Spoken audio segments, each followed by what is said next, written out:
घरामध्ये काय चोरी करायला आला काय? काही दाखवत काय झालंय? तुझ्या घरी काही चोरी करत नाही, काही दाखवत टाकत नाही. आपल्याला बाकीच्या कुठं देखील असतंय? बाकीच्या कुठं पाहिलं इकडचे तिकडचे लोक येतात आणि आपल्या माझी माणसाला परिचय करतात. इकडचं तिकडचं म्हणताय का मला? अरे भाऊ, तुझ्याच मराठी मातीमध्ये जन्माला आलेला छोटस संस्काराचं फुल आहे, भारूड म्हणतेस मला. आणि हे काय भानगड? अरे माणसांनी भानगडी करू नये म्हणून संतांनी काढलेल्या प्रबोधनाच्या कारखान्याचं प्रोडक्शन म्हणजे भारूड. देणं करत असं भाकर घेणं काही नाही. काय नाही? अरे नाही द्यायचं ते देऊ नको. पण मी काय म्हणतो ते ऐकून तर घेशील की नाही? तुमचं ऐकून घेतलं ना. मला कसं काय नाही, इथं जमलेल्या सगळ्यांना कुरकुंडा होईल. अरे भाऊ, कुरकुंडा म्हणजे लेकरं बाळा नाही. अरे बाबा, कुरकुंडा म्हणजे आमच्या पार्टमध्ये कुरकुंडा एका प्रकारचा आहे ज्ञान. तुला ज्ञान नाही, ज्ञान इमाने 10 अवतार आमच्या दर्जामध्ये असतात. तुझ्या आहे तुझं पाठी, परंतु तू जागा चुकलाय. आणि तीच चुकलेली जागा दाखवण्यासाठी संतांनी ग्रंथांचं, भारुडांचं, वाङ्मयांचं निर्मिती केलेलं आहे. बा मला सांग, एखाद्या ग्रंथ तुझं झालं, त्याचा दुसरा आवृत्ती काढताय, भाऊ जर फाटा लागलं त्याचा झेरॉक्स करून ठेवताय. परंतु मला सांग भाऊ, त्या ग्रंथांचं संस्कार समजण्यासाठी या नरह्याची प्राप्ती मला परमात्माने करून दिली. या नरह्याचं झेरॉक्स समजून नाकाला भाव काय म्हणून म्हणतोय मी की तू जर माझं ऐकलं ना तर गुंडा होईल मैया.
पण खरं सांग भाऊ, या वरच्या रंगांचं मेकिंग तर कधी करता येईल, परंतु संसारामध्ये खरा आनंद, खरं सुख भोगायचं असेल तर नेचर मेकिंग असं वाटत नाही का?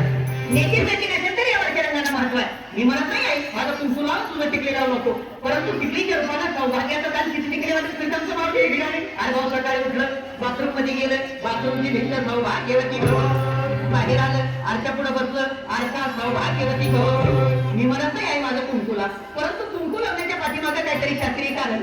कुठं लावलं जाते कुंकू? कुंकू हे कपाळावर लावलं जातं. अरे भाऊ, कपाळावर लावलं जाते, परंतु अभिनयाने ब्रह्मरंध्राच्या मधोमध्य पेटलेली ग्रंथ आहे, ज्याच्यावरती कुंकू लावल्यामुळे आमच्या महिलेचं मानसिक संतुलन कायम राहते.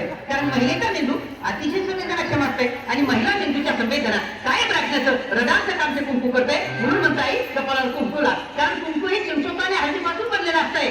एखाद्या वेळी इंचू चावणार रे बा, तर चिंचोका उगाळून लावून ना विंचवाचं धड उतरवण्याची ताकद त्या चिंचोक्यात आहे. मग खरं सांगाय, जर विंचवाचा धड उतरवण्याची ताकद त्या चिंचोक्यात आहे, तर त्याच चिंचोक्यापासून तयार झालेलं कुंकू जर तुझ्या कपाळावर लागलं तर तुझ्या डोक्याचं टेन्शन नाही का कमी होणार? बघ तुला कुंकू लावायचं सांगितल्याबरोबर पुरुषांनी टाळ्या वाजवायला सुरुवात केलं. पण पूर्वीच्या काळी आमच्या पुरुषांना बी शेंडी होता ना रे बाबा. आता काही शेंडी काय सापडत नाही. आता नाही शेंडी. शेंडी शेंडी म्हणजे काय? शेंडी म्हणजे लांबके. हे भाऊ, शेंडी म्हणजे लांबकेच नाही. अरे बाबा, शेंडी म्हणजे माणसाच्या मेंदूरूपी टीव्ही मध्ये सद्विचारांचं प्रक्षेपण करणारा अँटिना. आता ते अँटिनाच राहिलं नाही तर कसं मिक्सर बसणार नाही बाबा. आणि विशेष म्हणजे पुरुषांचे काही सेंट्रल अँटिनाद्वारे पुरुषांच्या डोक्यामध्ये फक्त एकच चॅनल चालतंय. कोणतं? ओन्ली मुंबई दूरदर्शन. म्हणजे पुरुषाला एकच काम असतंय की नाही, महिनाभर ड्युटी करणे आणि महिन्याचा पगार एका तारखेला घरामध्ये आणून बायकोच्या हातामध्ये द्यायला. पण त्या आणलेल्या पगाराचं जीवनभराचं व्यवस्थापन आमच्या याला करावं लागतंय. आणि ते व्यवस्थापन करताना, घराचं घरपण राखताना मला सांग आई, तुझ्या डोक्यामध्ये किती प्रकारचे चॅनल चालते? लेकरांचं संगोपन आहे, मुलांचं शिक्षण आहे, मुलींचं शिक्षण आहे, सासू सासऱ्याची सेवा आहे, घरामध्ये असण्याचं. हे सगळे चॅनल तुझ्या डोक्यामध्ये व्यवस्थितरित्या प्रक्षेपित होण्यासाठी तुझ्या डोक्यावरचा हा जो केसांचा अंबार आहे ना ताई, हा डिश अँटिना आहे. आता मला सांग, या डिश अँटिनाचे कार्य जर ब्युटी पार्लर मध्ये जाऊन तू कमी केलं तर तुझ्या मेंदूरूपी टीव्हीच्या पडद्यावर मुंग्या नाही काय ना?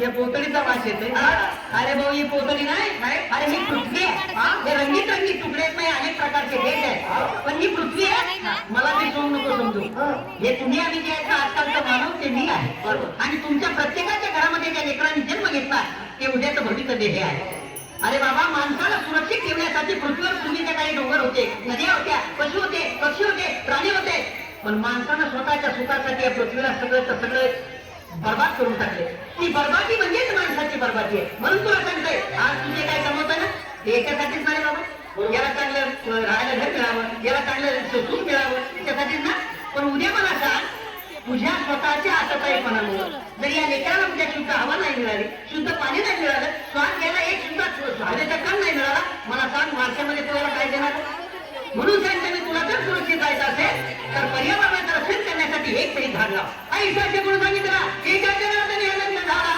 संती जय जयकार केला हा शकून कुरकुला